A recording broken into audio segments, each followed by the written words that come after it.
नमस्कार, मी लाघवी ओम सावंत बुलेटिन मध्ये आपलं स्वागत करते। राज्यात लोकसभेचा रणसंग्राम सुरू असताना बापाच्या मदतीला लेक धावून आल्याचं चित्र आहे। सर्वपक्षीय नेत्यांमध्ये वडिलांना साथ देण्याकरता त्यांच्या मुलांनी बापाच्या पावलावर पाऊल ठेवले। राजकारणाचा वारसा पुढे नेणाऱ्या महाराष्ट्रातील दुसऱ्या पिढीबद्दल लोकशाहीचा हा खास रिपोर्ट।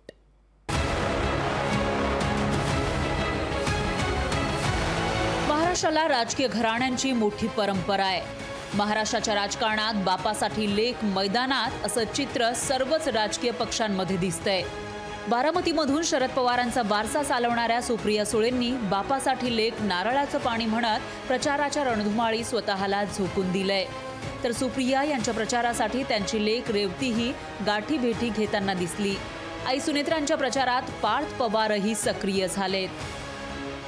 महाराष्ट्रातलं उद्धव ठाकरेंची सावली बनून आदित्य ठाकरेही पायाला भिंगरी लागल्यासारखे महाराष्ट्र पिंजून काढतायत। ठाकरेंचा वारसा चालवणाऱ्या आदित्य यांना कार्यकर्त्यांचीही तशीच दाद मिळतीये। मुख्यमंत्री एकनाथ शिंदेंचे सुपुत्र डॉक्टर श्रीकांत शिंदेही कल्याणमधून मैदानात आहेत। वडिलांनी शिवसेनेवर दावा मिळवल्यानंतर त्यांचा वारसा पुढे नेण्यासाठी श्रीकांत शिंदेही जीवाचं रान करताना दिसतायत। ठाकरे घराण्याचे दुसरे वारसदार म्हणजे राज ठाकरेंचे पुत्र अमित ठाकरे। मनसेनं जरी उमेदवार उभा न करता महायुतीला पाठिंबा जाहीर केला असला तरी अमित ठाकरेही प्रचारात चांगलेच रुळलेले दिसतायत। गजानन कीर्तीकरांच्या विचारांपासून फारकत घेतलेले अमोल कीर्तीकरही मुंबईतून आपलं नशीब आजमावतायत। तर थोरल्या राणेंसाठी निलेश आणि नितेश तळ कोकणात तळ ठोकून आहेत। प्रकाश आंबेडकरांसाठी सुजात आंबेडकरही प्रचाराची राळ उडवतायत।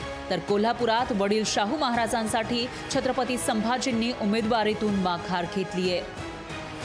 गोपीनाथ मुंडेंच्या पश्चात त्यांची कन्या पंकजा ही बीडमधून लोकसभेच्या रिंगणात उतरलीये। पंकजा यांना त्यांच्या बहिणींची साथ आहे। तर दुसरीकडे सोलापुरात सुशील कुमारांच्या पराभवाचा वचपा काढण्यासाठी लेक प्रणिती शिंदेंनी विडा उचललाय। विजय वडेट्टीवार यांची कन्या शिवानी वडेट्टीवार, हर्षवर्धन पाटलांच्या कन्या अंकिता पाटील ठाकरे याही वडिलांसोबत हातात हात मिळवून प्रचारात उतरल्यात। तर राष्ट्रवादीमधून पुन्हा भाजपमध्ये गेलेल्या एकनाथ खडसेंची कन्या रोहिणी खडसे याही शरद पवारांच्या राष्ट्रवादीत राहून संघर्ष करतायत। तर रायगडमध्ये सुनील तटकरेंसाठी लेक अदिती तटकरे रायगडात ठिय्या मांडून आहेत। महाराष्ट्रातली ही यादी मोठी आहे।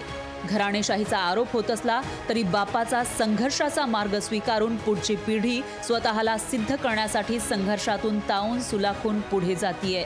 मुलगा असो वा मुलगी, महाराष्ट्राच्या राजकीय वारशात ही नवी पिढी तितकीच ताकद आणि उमेद घेऊन नवा महाराष्ट्र घडवण्यासाठी तयार आहे। ब्युरो रिपोर्ट, लोकशाही मराठी। लोकशाही मराठी ऐका, पहा, जागरूक रहा।